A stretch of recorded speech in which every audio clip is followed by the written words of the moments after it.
지난 한 주간도 하나님께서 우리 기쁨의 동산에 너무너무 잘해 주셨습니다. 가장 먼저 우리 중등부, 고등부 수련회에 큰 은혜가 있었던 것 같아요. 제가 듣기만 했는데 우리 새로 오신 목사님이 이제 교육국을 맡아서 갔는데 그렇게 학생들이 뜨겁게 기도하는 걸 봤다고 그런 얘기를 하더라고요. 여러분이 기도해 주시고 또 섬겨 주셔서 아이들이 믿음 안에서 잘 자라고 있다는 게 너무 감사합니다. 추운 겨울에 수고한 모든 교사들과 섬겼던 분들에게 감사를 드립니다. 두 번째는 지난주 오후에 사업인 선교회 2기 모임이 있었어요. 우리가 개척 초기에는 무지 활동을 열심히 하다가 몇 년 동안 쉬고 다시 하는데 꼭 필요한 때 같아요. 왜냐하면 지금 경제가 어려워서 대기업이나 뭐 공항 보면 불황이 아닌 것 같아요. 그런데 실제로 1인 기업, 2인 기업, 작은 기업들은 굉장히 어렵더라고요. 그렇기 때문에 서로 위로가 필요하고 격려가 필요한 줄로 믿습니다. 그런 의미에서 우리 교회에 이 아주 적당한 때에 다시 사업인 선교회 시작된 것이 감사하고요. 우리 개인 기업 하시는 분들 함께 모여서 위로하고 격려하면서 어려운 때를 잘 이겨나갔으면 좋겠어요. 섬기는 모든 분들에게 감사를 드립니다. 세 번째는 우리 권사회가 물김치를 담가서 장사를 했어요. 보니까 이제 재정 마련을 위해서 하신 것 같은데 어마어마하더라고. 우리 국수를 삶는 그 어마어마한 통에요, 배추가 꽉 찼어요. 그걸 다 쓸어서 또 배를 갈아서 했다는 것을 이렇게 가서 보면서 대단하시다. 근데 본인들이 뭐 돈 벌려고 한 게 아니잖아요. 섬기려고, 그 얻은 수익금으로 섬기려고 그렇게 하셨더라고요. 너무 감사하고, 또 오늘 그 단기 선교팀 1일 바자회를 위해서 또 어제 열심히 준비하는 모습들을 보면서 참 감사하다. 누군가는 저렇게 섬기려고 애를 쓰는구나. 그래서 우리 교회가 건강하구나. 또 한번 감사한 마음이 있었어요. 수고하신 분들 감사하고, 이따 예배 끝나고 많이 도와주십시오. 감사합니다. 오늘 제목을 한번 보겠습니다. 오늘 제목이 뭡니까? 내 교회입니다. 내 교회. 제가 질문 2가지를 한번 드려보려고 그래요. 여러분이 한번 평소 생각을 한번 답해 보세요. 예배를 본다가 맞습니까? 예배를 드린다가 맞습니까? 여러분 보통 어떻게 표현합니까? 두 번째, 이건 좀 어려울 수 있는데, 교회를 간다가 맞습니까? 교회에 모인다가 맞습니까? 교회에 간다고 하는 것은 교회를 건물로 생각할 때 그런 표현을 자주 쓰고요. 교회는 원래 모이는 겁니다. 왜냐하면 부르심을 받은 백성들, 하나님이 불러낸 사람들, 에클레시아라 그러잖아요. 에크가 바깥으로 불러낸 사람들의 모임이니까 교회는 모임인 거예요. 그래서 우리가 교회에 올 때 모이는 거예요. 자, 그럼 모이는 것은요, 예배만 드리고 앞사람 뒤통수만 보고 가면 돼요, 안 돼요? 안 되죠. 그거는 모인 게 아니죠. 모였다는 건 누군가와 대화를 하고 사랑을 주고받아야 되는 거거든요. 여러분이 다는 못하지만 최소한 옆에 앉는 사람과 인사 나누시고, 그리고 다음 주에 또 봅시다, 최소한 하고 괜찮으면 기도 제목도 나누시는 것이 진짜 교회에 모인 것이고 진정한 신앙생활이에요. 동의하십니까? 왜냐하면 이제 이렇게 하는 건 뭐냐면, 사람들은 이제 교회가 안 나가면 어떠냐? 내가 혼자 기도하고 혼자 성경 읽고 심지어 인터넷에서 수많은 은혜로운 설교를 들으면 되지 않느냐? 예수님은 그렇게 말씀하지 않았어요. 우리가 교회로 우리를 불러내서 교회를 통해 신앙생활하고, 교회를 통해 세상을 구원하고, 교회를 통해서 세상을 변화시키겠다고 오늘 본문은 말씀하고 있는 거예요. 여러분, 구원이란 뭐라고 생각해요? 예수 믿으니까 구원 끝, 그게 아니에요.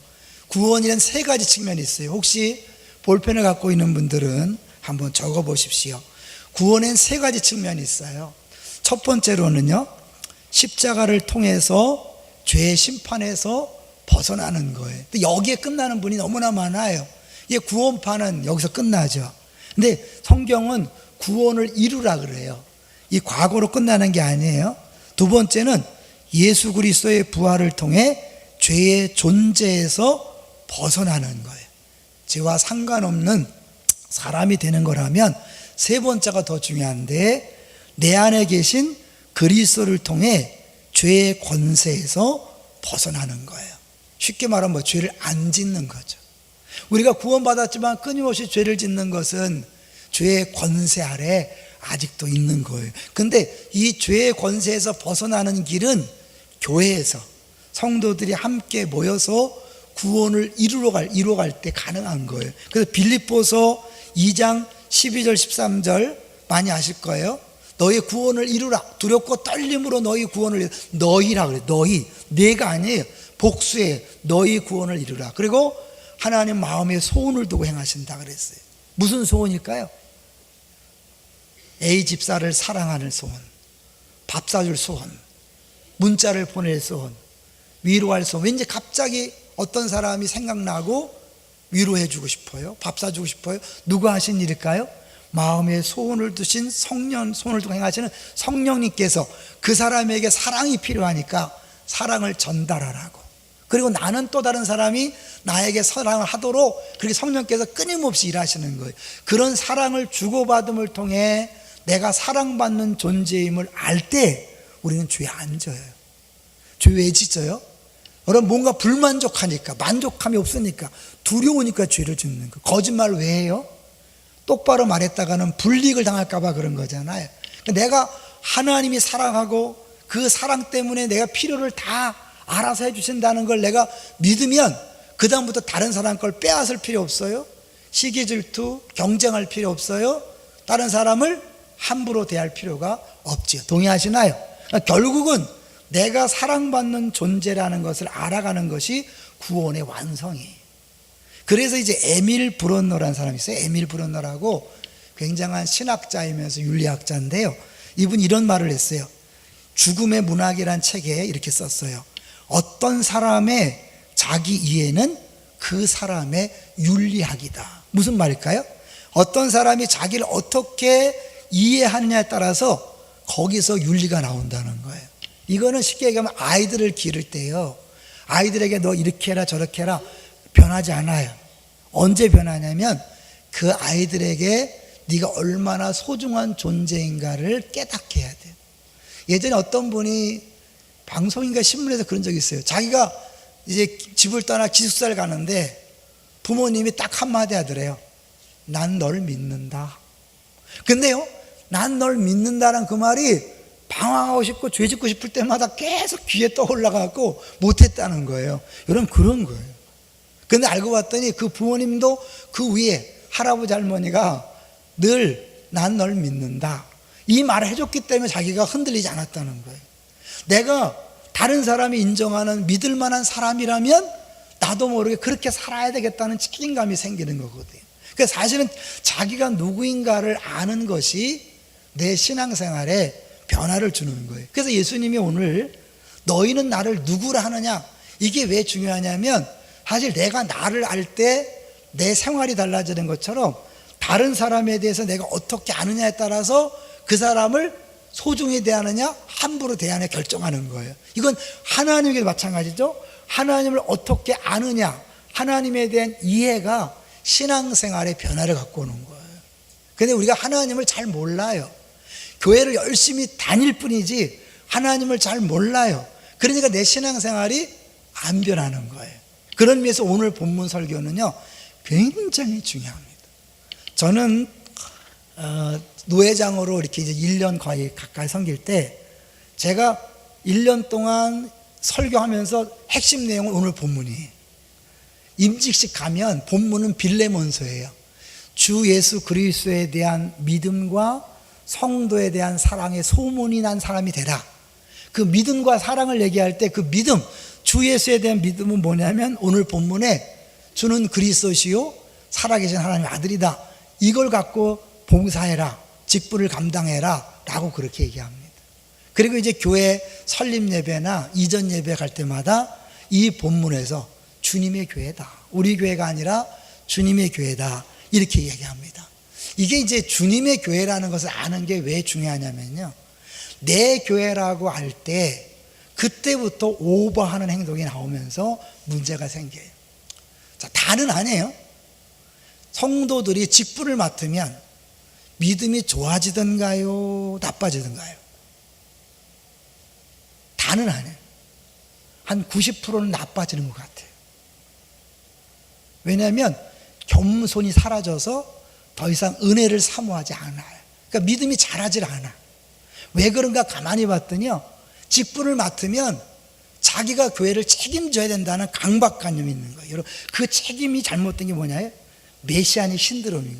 교회는 주님의 교회인데 내가 이 교회를 잘해야 된다, 내 직분을 잘 감당해야 된다, 그것이 오히려 걸림돌이 될 때가 많은 거예요. 오늘 베드로가 그걸 보여주고 있거든요. 자, 이제 사실 여러분 주보 우리 4W 거기에 서론 부분에 썼는데요, 한번 여러분이 주보를 같이 펴서 읽어봤으면 좋겠어요. 주보에 보네퍼가 말한 내용이에요.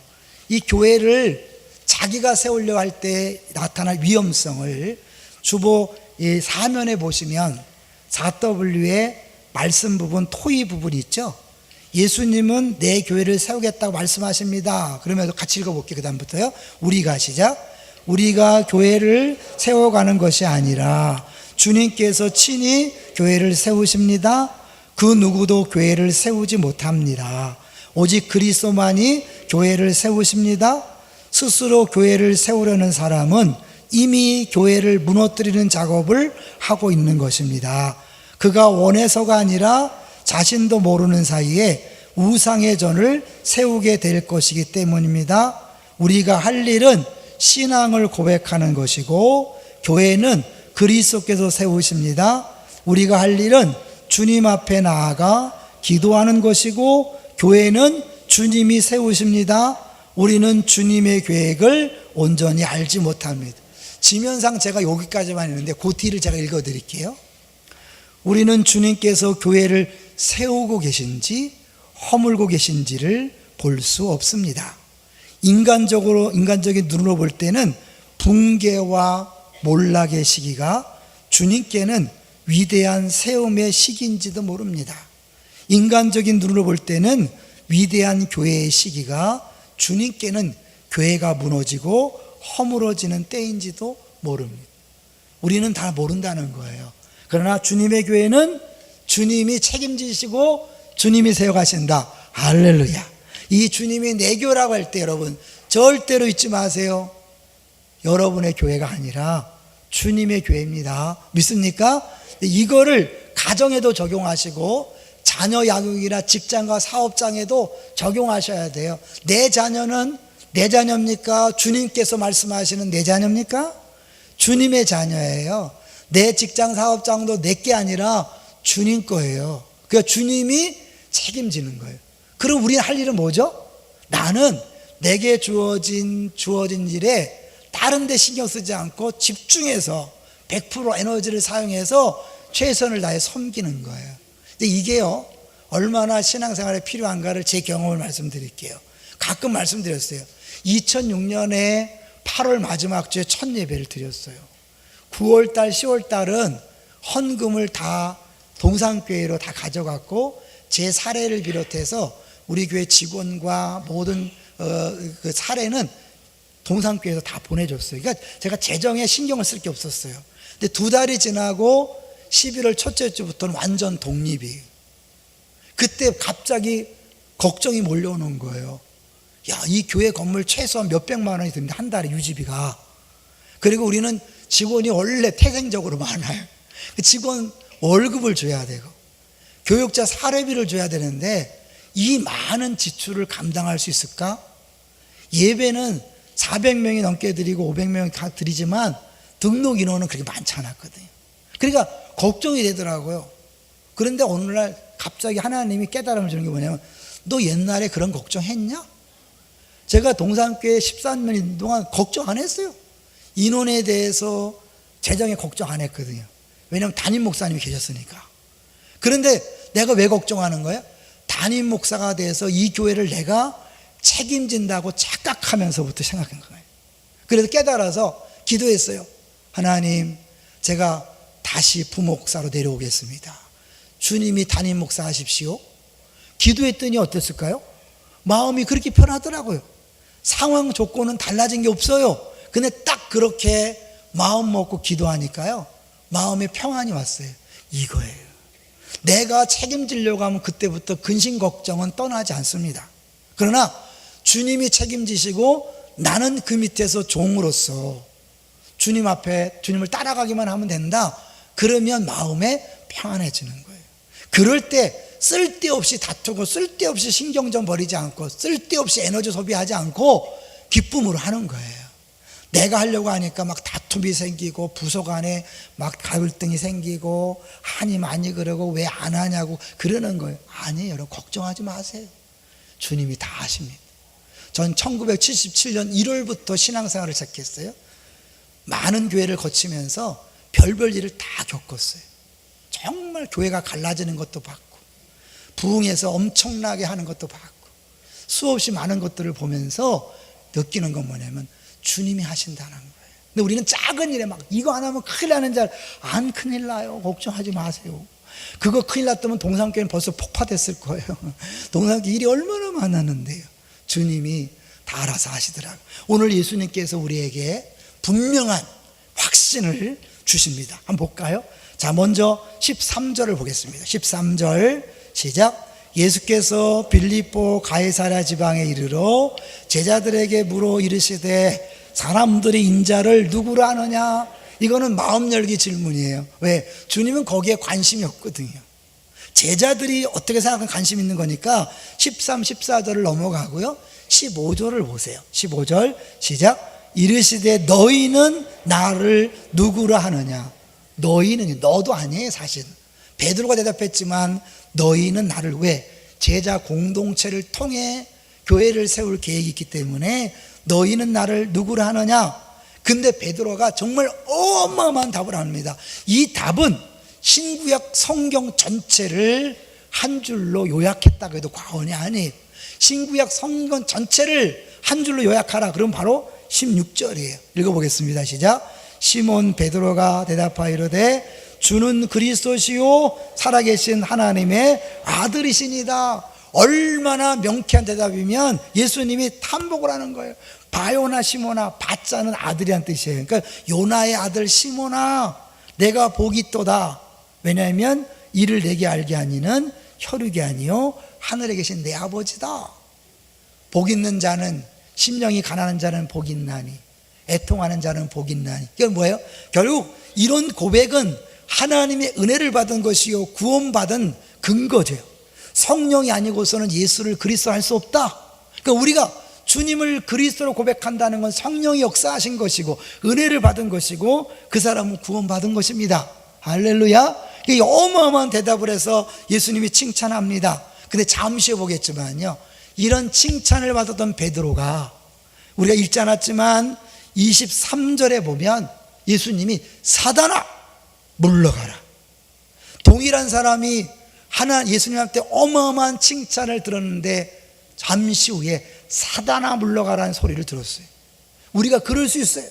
우리가 멋진 신앙 고백을 하고 충성하고 봉사하는 것처럼 보이지만 자기도 모르는 사이에 교회의 걸림돌이 되고 사탄의 앞잡이가 될 수 있다 없다? 있다. 목사도 그럴 수 있어요. 여기 앉아있는 누구도 예외가 아니에요. 그러니까 늘 조심하셔야 돼. 내가 교회를 위한다는 그 명분 때문에 나의 말과 행동이 어찌 보면 누군가를 교회 바깥으로 내몰고 교회 공동체를 깨트리고 교회의 교회됨을 망가뜨려서 사단을 기쁘게 할 수 있을 수 있다는 거예요. 근데 예수님은 이렇게 불완전한 베드로에게 이 반석 위에 내 교회를 세우겠다 말씀해요. 이상하잖아요. 이렇게 엉터리한테 어떻게 세울까요? 이제 그래서 사실은요, 우리가 원문을 봐야 되는데, 이 베드로다 할 때 이 반석 위에 그랬잖아요. 베드로도 바위고 반석도 바위예요.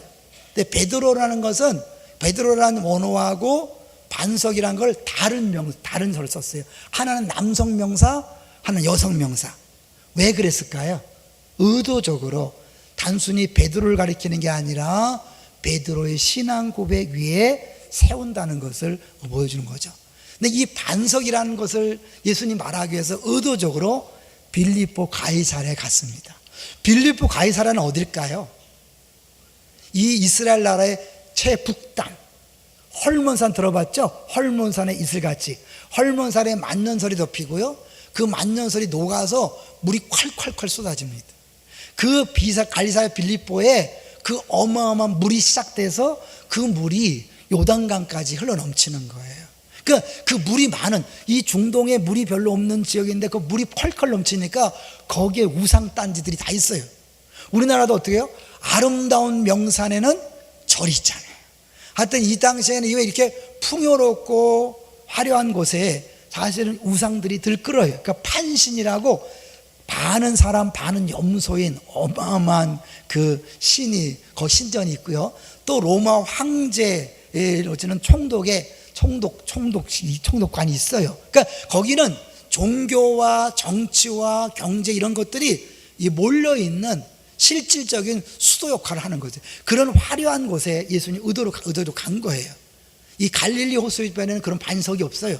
어마어마한 반석, 거기에 물이 막 콸콸콸 헐몬산에서부터 시작된 물이 콸콸 쏟아지는 걸 보면서 예수님이 이 반석 위에 내가 교회를 세우겠다. 시청각 교육이죠. 그러니까 이것을 한번 정리해 보면 아마 예수님이 이런 마음이었을 것이라고 어떤 목사님이 썼더라고요. 제가 읽어드릴게요. 내가 고백한 그 말은 저 반석과도 같다. 그곳에 내 교회를 세우겠다.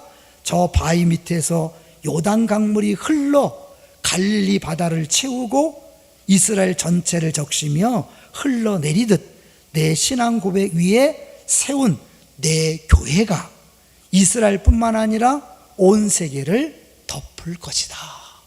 그 멋진 신앙 고백 위에 교회를 세우는 거죠. 여러분, 예수님의 목수라는 거 아시죠? 근데 그 당시 목수는 나무를 주로 사용했을까요? 다른 걸 사용했을까요? 돌이에요, 돌. 왜냐하면 이스라엘은 나무가 많지 않아요. 우리는 목수니까 당연히 나무를 생각하지만 성경에 나오는 목수는, 예수님이 했던 목수는 돌을 가지고 주로 집을 졌어요. 그래서 반석에 집을 짓는 사람, 모래에 집을 짓는 사람 얘기하죠. 이 교회도 어디에 져요? 반석에. 우리가 바위에 교회 건물을 짓는 거 쉽지 않잖아요. 근데 그 당시에는 그렇게 다 바위 위에 집을 졌어요. 그러니까 그거를 다 아우르는 말씀인데, 이제 그 특별히 예수님께서 그 베드로의 고백을 왜 중요하시게 했는가를 한번 살펴볼 거예요. 먼저 어떤 고백이냐면 주는 그리스도시요. 아까 잠깐 얘기했어요. 주는 그리스도다. 헬라어예요. 이것이 구약에서는 어떻게 써있냐면 메시아. 메시아만 헨달이 떠오르잖아요. 헨델의 메시아. 근데 그건 뭐냐면 기름 부음을 받은 자. 구약 시대에는 기름 부음을 세 종류의 사람에게 줬어요. 왕, 선지자, 제사장. 그러니까 하나님이 특별히 세운 사람이 메시아, 기름 부음 받은 사람이에요. 근데 예수님은 메시아 중에 메시아, 유일한 메시아. 왜? 인류 구원을 위해 기름 부어서 이 땅에 보내신 구원자란 뜻이에요. 그걸 베드로가 고백하는 거예요. 누가 했다고요? 하나님이 알려준 거죠. 그러니까 주님이 구원자라는 거예요. 이 말은 뭐예요? 네가 구원자가 아니라는 거예요. 세상 모든 종교는요, 사실 네가 구원자가 되라는 거예요. 불교나 힌두교나 이슬람교 다 구원을 얘기하고 천국을 얘기하고 극락을 얘기하지만 뿌리는 뭐예요? 네가 열심히 노력해서 네가 구원받아라 해요. 그러니까 사실 구원이 불가능한 거죠. 근데 기독교가 다른 건 뭐냐면 내가 구원자다. 내가 너희를 구원했으니 넌 막 믿기만 해라. 그래서 구원이 있는 거예요. 왜 기독교 외에는 방법이 없다고 하느냐? 그것이 충돌이고 다툼의 원인이 될 수밖에 없지만 그런 거죠. 왜? 하나님이 직접 오셔서 본인이 죽으셨는데요.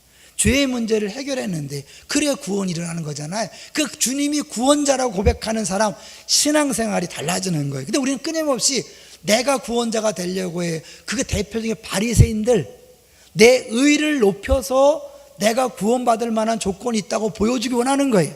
신앙생활을 잘못하면 5년, 10년, 세월이 지나갈수록 더 바리새인처럼 자기가 구원자가 되려고 자기 의로움을 드러내려고 어떻게 해요?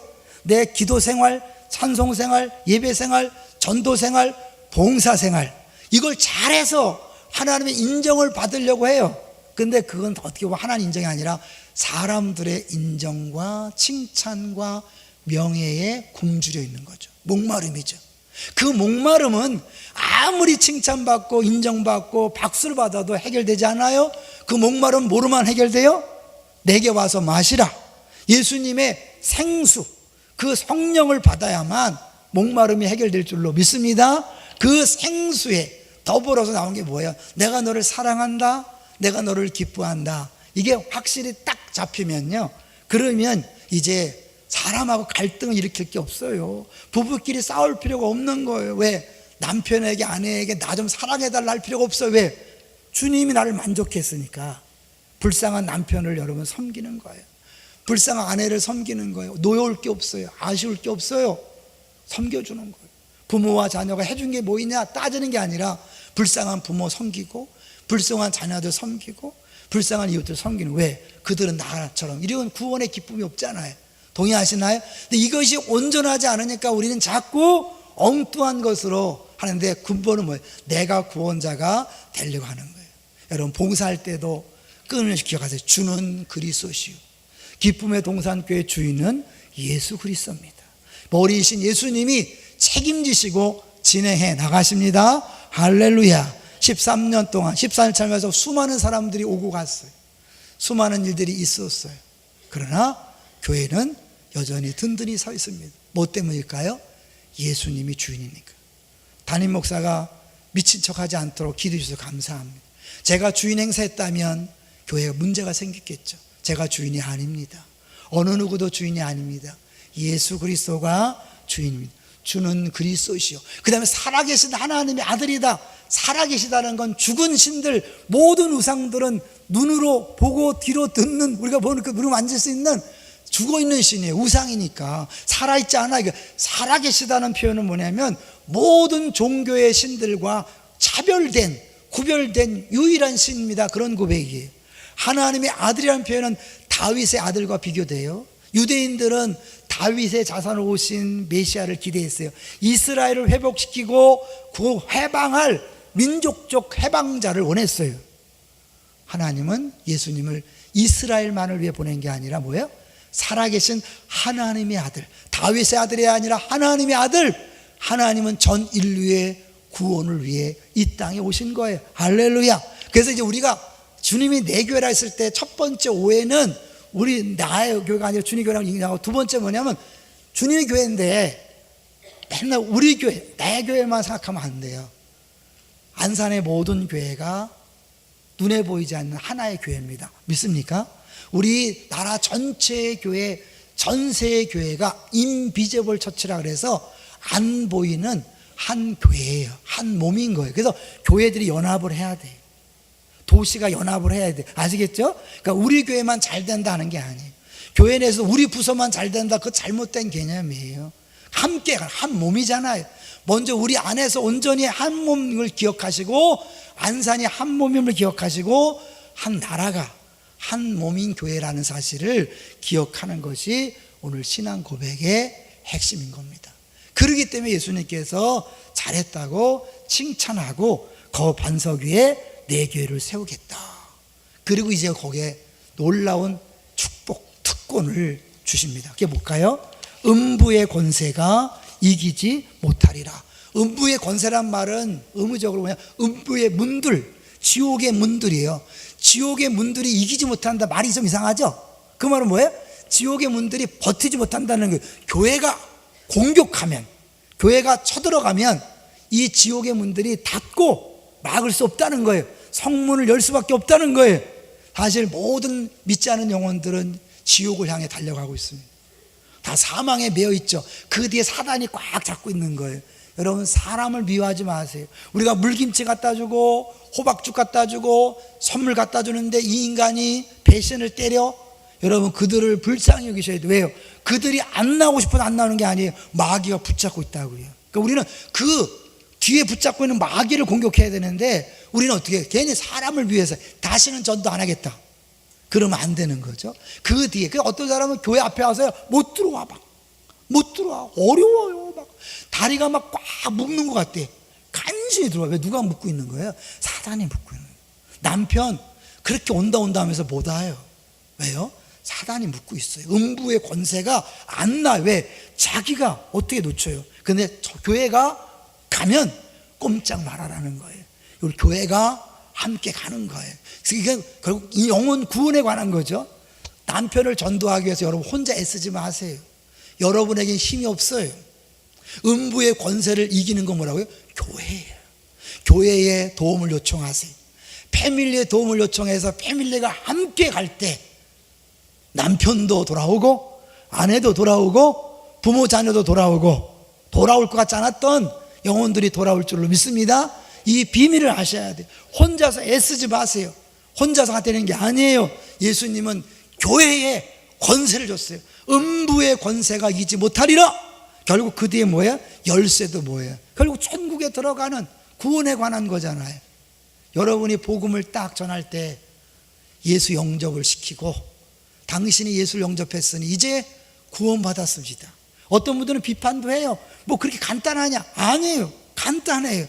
그가 예수 믿으면 여러분이 선포하는 거예요. 당신 예수 믿었기 때문에 죄 사함 받고 오늘 이 시간 구원받았습니다. 천국 갈까 안 갈까요? 가죠. 근데 여기 보니까 완료형, 하늘에서 이미 매였다 그래요. 하늘에서 풀렸다 그래요. 이미 하늘에 정해져 있어요. 우리는 그것을 왜? 이 땅에서 매고 풀면서 그걸 확인하고 경험하는 거예요. 주님이 다 하실 수 있지만 우리에게 그 특권을 주는 거예요. 너희들이 열어서, 너희들이 천국문을 열어서 그들이 들어가는 걸 보는 기쁨을 맛봐라. 주님이 다 하실 수 있지만, 꿈에 나타나서 하실 수 있지만 네가 전도하고 네가 애쓰고 수고하는 그것을 통해서 열매 맺는 기쁨을 맛봐라. 그런 거예요. 얼마나 행복한 일이. 그러니까 전도는 무서운 일이 아니고 부담스러운 일이 아니라 뭐예요? 여러분 주어진 특권입니다. 더 나아가 이제 음부의 권세는 이제 교회를 깨트리려는, 교회를 대항하는 모든 세력들을 다 망라한다고 볼 수 있지요. 교회는 절대로 외부 세력이 망하게 할 수 없습니다. 왜요? 주님이 붙잡고 있기 때문에. 그럼 교회가 왜 사라지나요? 소아시아 7교회 왜 사라졌나요? 유럽의 교회들이 왜 문을 닫나요?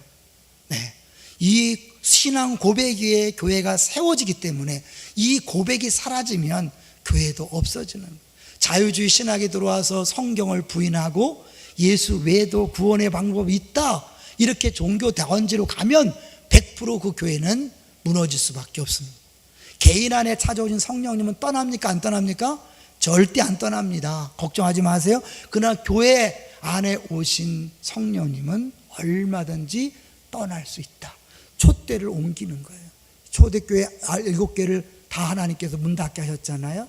얼마든지 문을 닫게 하죠. 그렇다고 하나님 나라가 망하냐? 교회가 망하냐? 아니, 모태동의 중국교회를 다 문 닫겠지만 오히려 그것 때문에 지하에 성령의 역사가 나타나 더 많은 사람이 예수를 믿게 됐어요. 지금 중국이 선교사를 파송하지만 끝난 게 아니에요. 주님은 또 다른 계획을 갖고 계실 거예요. 믿습니까? 여러분, 교회가 조금 어렵고 힘들어도 그것 때문에 두려워하지 마세요.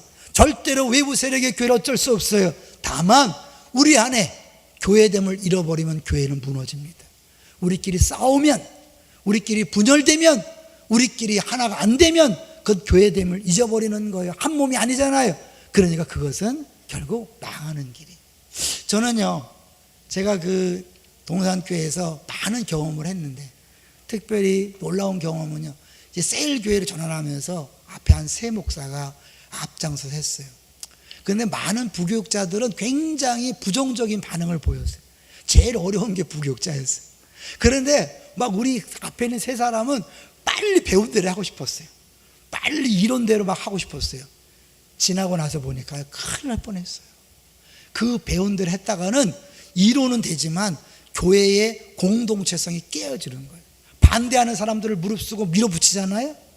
많은 사람이 상처받고 교회는 변할지 모르지만 한 몸이 깨어져서 교회됨을 잃어버리는 거예요. 처음에 셀교회로 전환하는 교회들이 많았어요. 막 성가대를 없애고 예배 형태를 바꾸고 조직을 개편하면서 수많은 사람이 눈물을 흘리며 교회를 떠났어요. 그게 셀교회 전환이 아니에요. 그렇게 사람들이 눈물 흘리며 떠날 정도로 막 바꾸는 거 아니에요. 왜? 누군가가 눈물 흘리고 막 떠나면 그 지체가 떨어져 나가는 아픔, 공동체성이 안 되는 거예요. 그건 교회가 아니죠. 동의하시나요? 그래서 그렇게 막 밀어붙이는 게 아니에요. 여러분, 제가 바보같이 목회하는 이유가 그거예요. 제가 그런 걸 봤기 때문에 내가 교회를 부흥시킬 수 어쩜 있을 수 있어요. 지금도 옛날처럼 한번 부흥될 수 있다고 생각해요. 세게 나가면. 그런데 그 세게 나갈 때 수많은 사람들은 뒤에서 눈물 흘리고 못 따라와서 절절매고 아파해요. 그러면 그런 사람들은 도태되고 안산에 센 사람들이 몰려오겠지요. 우리 교회는 더 센 교회가 될 거예요. 멋진 교회가 될 거예요. 왕성한 교회가 될 거예요. 그러나 교회되면 안 해요. 그래서 안 해요. 제때에 놀라운 부흥이 없으면 어때요? 숫자가 늘지 않으면 어때요? 교회됨이 중요하죠. 믿습니까? 교회됨이 중요해요. 그래서 여러분이 교회됨을 경험하고 그리고 여러분이 이제 삶의 현장으로 가는 거예요. 이 지지만 고백위에 세워진 교회 멤버로서 한 지체에서 여러분 가정 가면 혼자 가는 게 아니에요. 교회가 함께 가는 거예요. 그 교회가 갈 때 가정을 묶고 있는 악한 권세가 떠날 줄로 믿습니다. 여러분 직장과 사업장에 여러분이 이 신앙 고백 위에 한 몸 된 지체로서 가면 그 회사가 변하는 거예요. 그런데 우리가 그걸 잊어버리고 한 몸을 모르고 교회 아니고 별개로 여러분이 하기 때문에 아무런 변화가 나타나지 않는 거예요. 음부의 권세가 이기지 못하리라. 교회를 세우시고 세상의 소금이요 빛으로 보냈다면 그렇게 세우신 하나님이 소금을 통해 변화시키고 나고 빛을 통해 어둠을 물리치길 원하십니다. 그렇게 하신다면, 그렇게 원하신다면 당연히 여러분을 통해 세상을 변화시키는 것이 주의 뜻이라면 당연히 돼야 되죠. 왜 안 될까? 그것은 우리가 교회라는 사실을 잘 몰라요. 내 열심으로 하고 내 계획으로 내 뜻으로 하려고 아니에요. 교회가 함께 가는 거예요. 그래서 여러분 이제 직장 생활할 때 패밀리 순원들한테 기도 부탁하세요. 오늘 내가 어려운 결제를 맡으러 간다. 기도해달라. 사업하시는 분들 내가 이번에 어려운 계약건이 있다. 기도해달라. 같이 가는 거예요. 혼자 하는 게 아니에요. 그게 교회예요. 그래서 우리는 교회 간다 온다 그게 아니라 교회에 모였다가 흩어져서 사역하다가 다시 모여지고 흩어지고 그렇게 하는 거죠. 이게 우리에게 주신 권세입니다. 또 하나 여러분 교회라는 게 주님께서 이 교회를 통해서 하시고자 하시는 게 뭘까? 그것은 교회의 충만함을 여러분이 누리기로 하셔요. 이 부분은 여러분 절대 안 놓쳤으면 좋겠어요. 에베소서 홀로새서에 보면 충만이라는 단어가 많이 나와요. 충만은 가득 참이죠. 그건 예수님 말씀하신 내가 온 것은 양으로 생명을 얻게 하고 풍성케 한다는 단어와 거의 연결이 돼요. 시편 23편에 여호와는 나의 목자 내가 부족함이 없다는 것과 연결이 되는 거예요. 그 모든 풍성, 만족, 충만 이런 것들이 어디를 통해 오냐면 교회를 통해 오는 거예요. 아주 쉽게 얘기하면 여러분 나 혼자 있으면 나 혼자 것밖에 안 돼. 10명이 함께 있잖아요. 9명이 나에게 축복의 통로가 되는 거예요. 성맥을 하면서 그걸 여러분이 경험하는데요. 매주마다 각자가 간식을 준비해요. 멤버가 10명 어떡해요? 10가지 간식을 경험하는 거예요. 풍성해요? 빈약해요? 풍성하죠. 참여 안 했다면 모를 것을 하는 거예요. 여기 우리 교회가 수백 명이 모였어요. 1000여 명이 모였어요. 여러분이 이 모든 1000여 명이 여러분을 위한 축복의 통로라는 사실을 기억하시기를 주의 이름으로 축원합니다. 여러분이 온전히 이 교회의 한 지체로서 잘 여러분 관계를 맺을 때 1000명의 통로로서 여러분에게 하나님의 복과 사랑이 흘러 넘치는 거예요. 저는 이제 지난주에도 잠깐 말씀드렸어요. 여러분 제가 좀 자주 말씀드리는 것을 이해하세요. 저는 안 하려고 결심을 했는데 어느 날부터 이걸 해야 된다는 생각이 들었어요. 그러니까 용서하시고 들으세요. 항상 기뻐하라. 우리 기쁨의 동산교회 전 첫 주 설교가 항상 기뻐하라 했어요. 그리고 계속해서 저는 항상 기뻐하라가 제 삶의 모토예요. 왜? 하나님 말씀이니까. 노예에서 가장 잘 웃는 목사로 소문났어요. 저는 군대에서도 실실 웃다가 많이 혼났어요. 근데 성경이 분명히 기뻐하라 그랬잖아요. 근데 하나님이 기뻐하라고 명령하면서도 기뻐할 수 있는 상황 안 준다면 뭐예요? 그건 복군이에요. 하나님이 기뻐하는 것이 뜻이고 기뻐하라 명령했다면 기뻐할 수 있는 것들을 주고 계시는 거예요. 어떻게 해요? 제가 손자 때문에 알았다니까. 애 웃는 얼굴을 보고 싶어서 노래해요. 할렐루야 할렐루야. 그리고 막 깍공도 하고 춤도 추고 막 그래요. 왜? 얘가 뭐 때문에 반응하는지 모르니까 막 하는 거예요. 하나님은 우리가 언제 웃을지 기뻐할지 알까요, 모를까요? 너무너무 잘 아시죠. 그래서 우리를 항상 기뻐할 수 있도록 하나님이 주변의 통로를 통하여 수없이 공급하고 계시는데, 내가 이 인간은 이래서 싫고 이 인간은 이래서 싫고 다 잘라버리니까 그 기쁨을 줄 수 있는 통로들이 막혔어요. 더 나아가서 교회의 프로그램과 예배와 여러 가지 일들을 통해 여러분에게 그 기쁨의 원인을 주려고 하는데 뭐예요? 이건 이래서 문제고 저건 저래서 문제, 이건 내 스타일이 아니고 난 아니야, 나의 사전에 저런 거 없어, 다 끊어버려요. 기쁠 수 있을까요? 그리고 기쁘지 않은 이유를 딴 데서 찾아요. 돈이 없기 때문에, 건강하지 않기 때문에, 정치 때문에, 경제 때문에. 아니에요. 하나님이 우리 아버지로서 우리의 필요를 아십니다. 우리가 기뻐하는 걸 원하십니다. 할렐루야. 그렇다면 그분은 교회를 통하여 여러분에게 마음껏 기뻐할 수 있도록, 행복할 수 있도록 수없이 주는 거예요. 가만히 보니까 저에게 어마어마한 공급원들, 성도들을 통해서 어마어마한 공급이 되고 있어요. 근데 저는 항상 기뻐하지 못할 때도 있어요. 왜요? 그 작은 몇 가지 일 때문에 힘들어하고 아파할 때가 있어요. 바보 같은 짓이었어요. 그것은 내가 잘 못 보고 이해가 안 될 뿐이지, 그것도 주님이 필요해서 주신 줄로 믿습니다. 그건 믿음으로 나아가야 되는 거죠. 직접 보면 이건 누가 봐도 기쁠 일이니까 할렐루야지만, 내가 볼 때는 기쁘지 않지만 분명한 것은 주님이 주신 것은, 실수하지 않는 그분이 주신 것은 다 좋은 것이다. 범사에 감사. 그거는 결국 믿음에 관계된 부분인 것 같아요. 어쨌든 결론은 뭐예요? 교회를 통해 세상을 정복하고 변화시키고 세상을 이기는 힘을 줄 뿐만 아니라 우리에게 만족한 충만한 기쁜 생활을 위하여 주님께서 모든 것을 공급하고 계신 줄로 믿습니다. 여러분이 이걸 놓치지 마시기 바랍니다. 이제 마지막으로요, 하나만 정리하면서 끝내려고 그래요. 예수님이요, 이렇게 어마어마한 축복, 특권을 얘기한 다음에 20절 이상한 말씀이 있어요. 여러분, 이상한 말씀이에요. 한번 읽어볼게요. 22절 시작. 이에 제자들에게 경고하사 자기가 그리스도인 것을 아무에게도 이르지 말라 하시니라. 이게 뭔 말이에요? 분명히 18절 19절은 가서 복음을 전하고 전도하고 용서를 선포하고 구원해내라 그런 거잖아요. 근데 너 가서 전도하지도 말고 말하지도 말라. 뭐예요? 예수님이 이거는 그 뒤에 베드로가 이상한 짓을 하는 거잖아요. 어떤 짓을 했어요? 예수님이 죽으러 간다 그러니까 무슨 소리냐고 그러면서 말리죠. 여기 22절 보세요. 22절 시작.